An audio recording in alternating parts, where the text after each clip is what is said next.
দুখীয়াৰ পেটত লাত মৰা নচলিব দুখীয়াৰ পেটত লাত মৰা নচলিব আমাক চলিব দিব লাগিবই পিলপিলি চলিব দিব লাগিবই দুখীয়াৰ পেটত লাত মৰা নচলিব দুখীয়াৰ পেটত লাত মৰা নচলিব আমাক পিলপিলি চলাব দিয়ক আমাক পিলপিলি চলাব দিয়ক আমাক পিলপিলি চলাব দিয়ক পিলপিলি চলাচল বন্ধ করা নচলিব পিলপিলি চলাচল বন্ধ করা নচলিব আমাক কর্মসংস্থাপন দিয়ক অন্যথা পিলপিলি চলাব দিব লাগিব অন্যথা পিলপিলি চলাব দিব লাগিব পিলপিলি চলাচল বন্ধ করা নচলিব দুখীয়াৰ পেটত লাত মৰা নচলিব দুখীয়াৰ পেটত লাত মৰা নচলিব।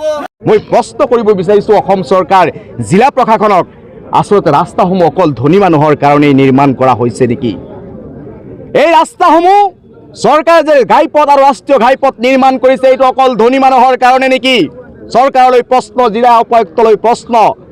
দুখীয়াসকল কি এই ৰাস্তাত চলাচল কৰিব নোৱাৰিব নেকি? আজি ই ৰিক্সা চলাচল বন্ধ হোৱাৰ পিছৰ পৰাই বহু ছাত্ৰ ছাত্ৰী তেওঁলোকে স্কুল যাব পৰা নাই। বৰপেটাৰ ঐতিহ্যমণ্ডিত বিভিন্ন শিক্ষা অনুষ্ঠানত আমাৰ এই বৰপেটা টাউনৰ দাঁতিকখীয়া অঞ্চলৰ পৰা ছাত্ৰ ছাত্ৰীসকল আহিব পৰা নাই। শিক্ষাৰ ওপৰত এক ব্যাপক প্ৰভাৱ পৰিলক্ষিত হৈছে। আজি অভিভাৱকসকল চিন্তিত হৈ পৰিব লগা হৈছে। তেওঁলোকৰ ছাত্ৰ ছাত্ৰী কেনেকৈ লৈ যাব? কোনোবাৰ বাইক নাই, দৰিদ্ৰ বহু মানুহ আছে বাইক এখন নাই। তেওঁলোকৰ চলাচলৰ অন্যতম পৰিবহণ ব্যৱস্থাটো হৈছে ই ৰিক্সা, আৰু যেতিয়াৰ পৰা ই ৰিক্সা বন্ধ হৈ গৈছে তেতিয়াৰ পৰা তেওঁলোক ছাত্ৰ ছাত্ৰী স্কুলত যাব পৰা নাই। আজি এই ৰিক্সা চালকসকল কোনোবাই বন্ধন গোটৰ পৰা লোন লৈ ডাউন পেমেণ্ট দিছে আৰু তাৰ পিছত আকৌ কিস্তিত গাড়ীটো ওলাইছে। এতিয়া এই দুগুণ ডাবুল কিস্তিতেও দিব পৰা নাই। এনেকুৱাও পিলপিলি চালকসকল কোনোবাই ভাষণত কৈছে আমাক যদি চলাচল কৰিবলৈ নিদিয়ে আমি আত্মহনন কৰিম, দৰকাৰ হ'লে জিলা উপায়ুক্তৰ গাড়ীৰ তলত পৰি হ'লেও আমি আত্মহত্যা কৰিবলৈ আমি বাধ্য হ'ম।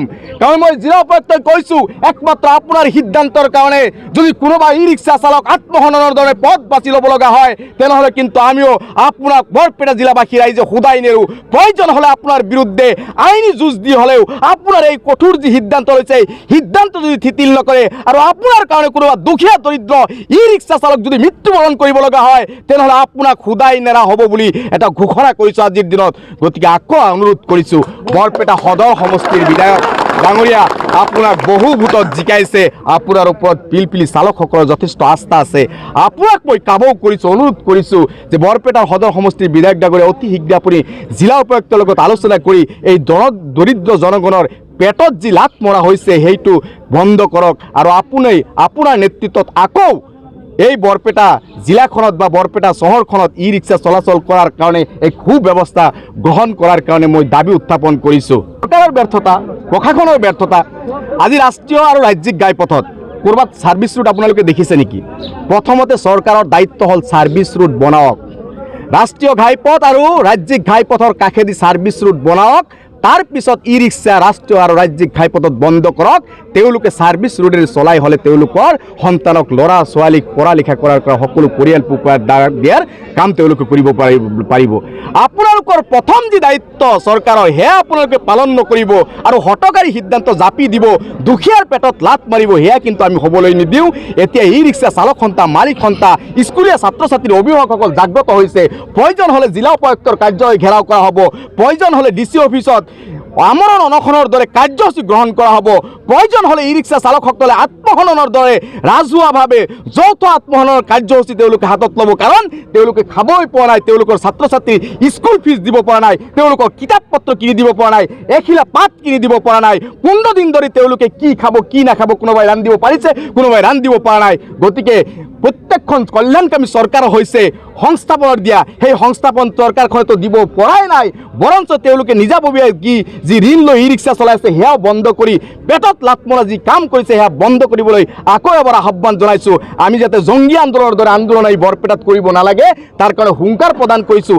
আকৌ মই অনুৰোধ কৰিছোঁ বৰপেটা জিলা উপায়ুক্তক, মই কাবৌ কৰিছোঁ দৰিদ্ৰ জনগণৰ মুখৰ ফালে আপুনি চাওক। মই কাবৌ কৰিছোঁ, ভৰিত ধৰিছোঁ বৰপেটা জিলা উপায়ুক্ত ডাঙৰীয়াক, বৰপেটা বিধানসভাৰ বিধায়কগৰাকীক মই ভৰিত ধৰি কৈছোঁ, কাবৌ কৰিছোঁ, দৰিদ্ৰ জনগণৰ পেটত আপোনালোকে লাত মৰা কাম নকৰিব। আপোনালোকে এই পিলপিলা চালক সন্তাৰ সেই চকুৰ ফালে চাওক, তেওঁলোক কান্দি আছে বিগত 15টা দিন ধৰি।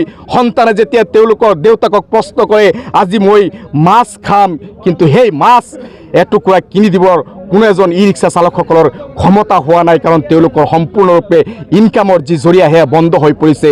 গতিকে আকৌ কাবৌ কৰিছে, হে জিলা উপায়ুক্ত মহোদয়, হে বৰপেটাৰ বিধায়ক মহোদয়, আপোনালোকে এই ই ৰিক্সা চালকসকলৰ চলাচল আপোনালোকে সুচল কৰি দিয়ক, তাৰ আহ্বান জনাইছোঁ। ধন্যবাদ।